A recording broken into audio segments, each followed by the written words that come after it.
اور حوصلہ پیدا کیجئے، اس لیے کہ ہمیں مرنا ہے، ہمیں قیامت کے دن بھی حاضر ہونا ہے۔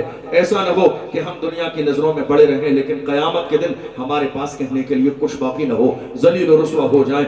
یاد رکھنا اللہ کے محبوب نے ارشاد فرمایا، یہ غرور، یہ تکبر جو موجودہ دور میں پھیلتا چلا جا رہا ہے، مسلم کی حدیث ہے، میرے نبی ارشاد فرماتے ہیں، من کان فی قلبہ مثقال حبۃ من کبر لا يدخل الجنہ، جس کے سینے میں رائی کے دانے کے برابر تکبر ہوگا وہ شخص جنت میں نہیں جائے گا۔ یہ کسی اور کا نہیں، صادق و مصدوق پیغمبر کا فرمان ہے۔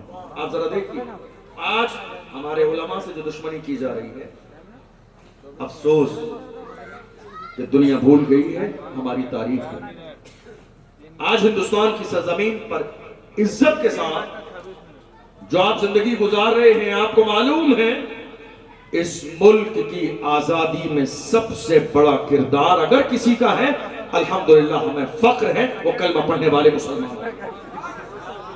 بڑا کردار، بڑی قربانی۔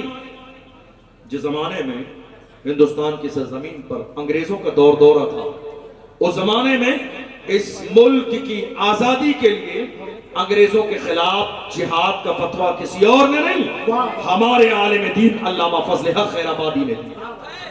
علامہ فضل حق خیر آبادی نے آج ہمارے علماء کی زبان پر پہرے بٹھائے جا رہے ہیں، ایک ایک جملے پر غور کیا جا رہا ہے، کیا کہا کیا نہیں کہا، یہ نہیں کہا یہ کہہ دیا۔ یاد رکھیے یہ علماء تھے تب جا کے ملک آزاد ہوا۔ بڑے بڑے سورمہ یہ سوچ رہے تھے کون ہے جو انگریزوں کے مقابلے میں کھڑا ہوگا، یہ کوئی اور نہیں، مصطفیٰ کے دین کو پڑھنے اور سمجھنے والا، قرآن کی عظمتوں کو اپنے سینے میں بسانے والا آیا دنیا کے سامنے، انہوں نے فتویٰ دیا جہاد کا۔ اور حال یہ ہوا علامہ فضل حق خیر آبادی کو انگریزوں نے گرفتار کیا، لے گئے جزیرہ انڈمان نکوبار، کالے پانی کی سزا دی۔ ایک انگریز آفیسر نے آ کے کہا تھا، مولانا اب بھی وقت ہے، فتویٰ واپس لے لو، تمہاری جان بخش دی جائے گی، بڑا عہدہ ملے گا، بڑا منصب ملے گا۔ علامہ فضل حق خیر آبادی نے اس انگریز آفیسر کے چہرے پہ تھوک دیا تھا اور کہا تھا، ظالم ہم مصطفیٰ کے غلام ہیں، ہمارے قلم سے جو فتویٰ نکل جاتا ہے حکومتیں بدل جاتی ہیں، فتوے نہیں بدلتے۔ یہ کسی اور کی نہیں، ہماری تاریخ ہے۔ اسی ملک ہندوستان کی سرزمین پر دیکھ لیجئے آج جن حالات سے مسلمان گزر رہے ہیں، جن حالات سے ہماری تاریخ کبھی ایسی رہی تھی۔ اشفاق اللہ خان کی تاریخ کو پڑھیے، ہندوستان کی آزادی میں جب حصہ لیا، مہم چلا رہے ہیں، انگریزوں نے انہیں بھی گرفتار کیا۔ اور جانتے ہو جس کے ذریعے آپ اپنے کپڑوں پر استری کرتے ہیں، وہ استری لی، گرم کی، اور گرم کرنے کے بعد اشفاق اللہ خان کے پورے جسم کو استری سے جلا دیا۔ پورا جسم جلانے کے بعد نمک لائے اور نمک لا کے جلے ہوئے پر نمک لگایا اور کہا، اشفاق اللہ خان اب بھی وقت ہے، ان کی تائید بند کر دو، ہمارے ساتھ کھڑے ہو جاؤ، تمہاری جان بخش دی جائے گی۔ اشفاق اللہ خان نے ایسے عالم میں مسکرا کے کہا تھا، سرفروشی کی تمنا اب ہمارے دل میں ہے، دیکھنا ہے زور کتنا بازوئے قاتل میں ہے، وقت آنے پر بتا دیں گے تجھے اے آسماں، ہم ابھی سے کیا بتائیں، کیا ہمارے دل میں۔ یہ کسی اور کی نہیں، ہماری تاریخ ہے۔ مسلمانوں کہاں ہو آپ، کہاں ہو، کون سی نیند سوئے ہو، کون سی نیند سوئے ہو؟ یہ نیند تمہاری جاگنے میں تبدیل کب ہوگی؟ یاد رکھو یہ وقت کا تقاضا ہے، جاگ جائیے، اپنی ذمہ داری کو محسوس کیجئے۔ اللہ کا قرآن کہتا ہے، ان اللہ لا یغیر ما بقوم حتی یغیروا ما بانفسہم، خدا نے آج تک اس قوم کی حالت نہیں بدلی، نہ ہو احساس جس کو اپنی حالت خود بدلنے کا۔ ہمیں احساس نہیں ہے ذرے کے برابر۔ اسی ملک کی آزادی کے لیے ایک بہت بڑا نام دنیا، جسے حضرت علامہ سید کفایت علی کافی کے نام سے جانا ہے۔ آپ جانتے ہیں دنیا میں جب کوئی بہت بے باک ہو کر بولتا ہے تو لوگ یہ محسوس کرتے ہیں کہ اس کا بیک گراؤنڈ بہت مضبوط ہے، اس لیے یہ ڈرتا نہیں ہے، دبتا نہیں ہے۔ کئی جگہ جلسوں میں کتنے لوگوں نے مجھ سے کہا، آپ بہت کھل کر بولتے ہیں، دبتے نہیں ہیں۔ مجھے ایسا لگتا ہے کہ آپ کے پیچھے بہت مضبوط بیک گراؤنڈ ہے، ذرا آپ بتائیے آپ کا بیک گراؤنڈ کیا ہے؟ میں نے کہا کلیجہ تھام لیجئے، میرا فیملی بیک گراؤنڈ بتا دوں گا، بلکہ بیک گراؤنڈ بتا دوں گا، کلیجہ دہل جائے گا۔ کہا کیا بات ہے آپ دبتے نہیں ہیں؟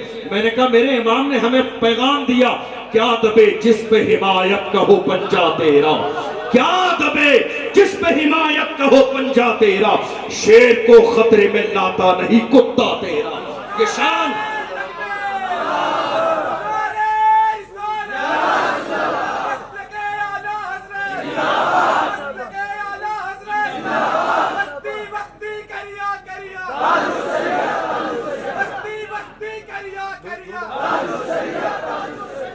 ہمیں احساس ہو گیا.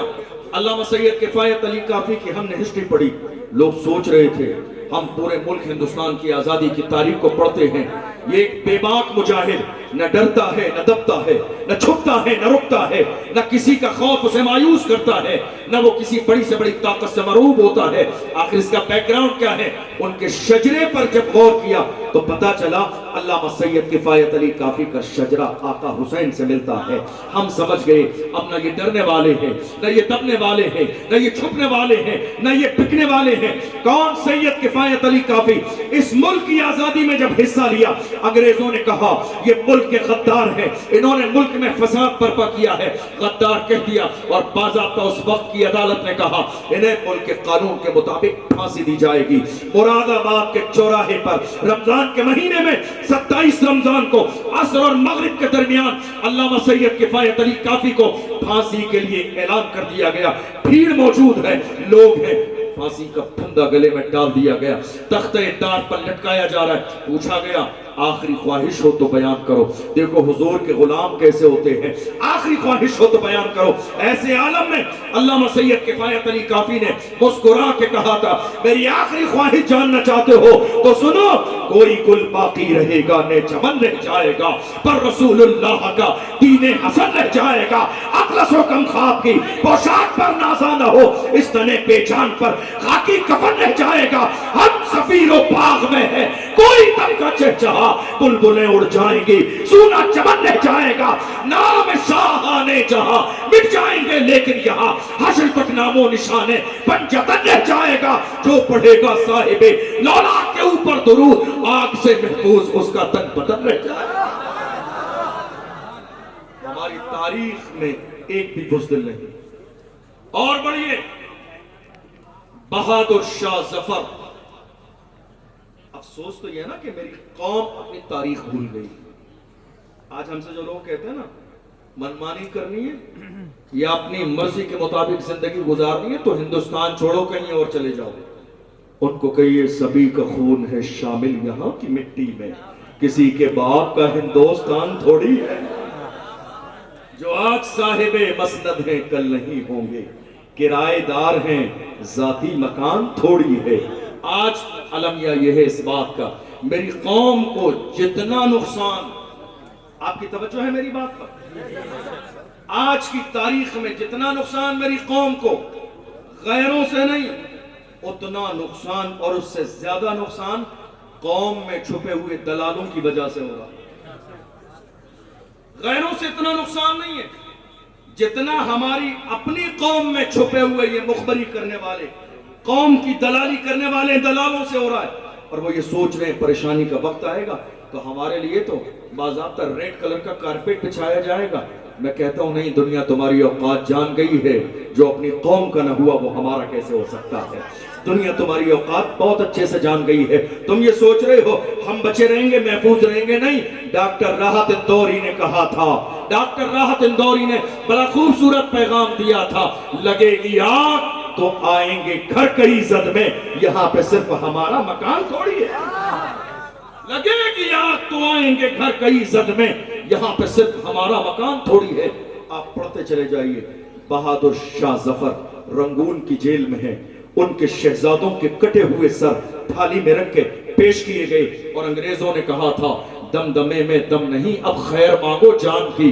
اے ظفر ٹھنڈی ہوئی شمشیر ہندوستان کی. تو ایسے عالم میں بہادر شاہ ظفر نے کہا تھا غازیوں میں بو رہے گی جب تلک ایمان کی، غازیوں میں بو رہے گی جب تلک ایمان کی، تخت لندن تک چلے گی تیغ ہندوستان. یہ کوئی اور نہیں. تکبیر! دونوں ہاتھوں کو اٹھائیں، نعرہ تکبیر، نعرہ رسالت، مسلک اعلیٰ حضرت خواجہ کا ہندوستان، علم صاحب سنت فیضان مصطفیٰ مفتی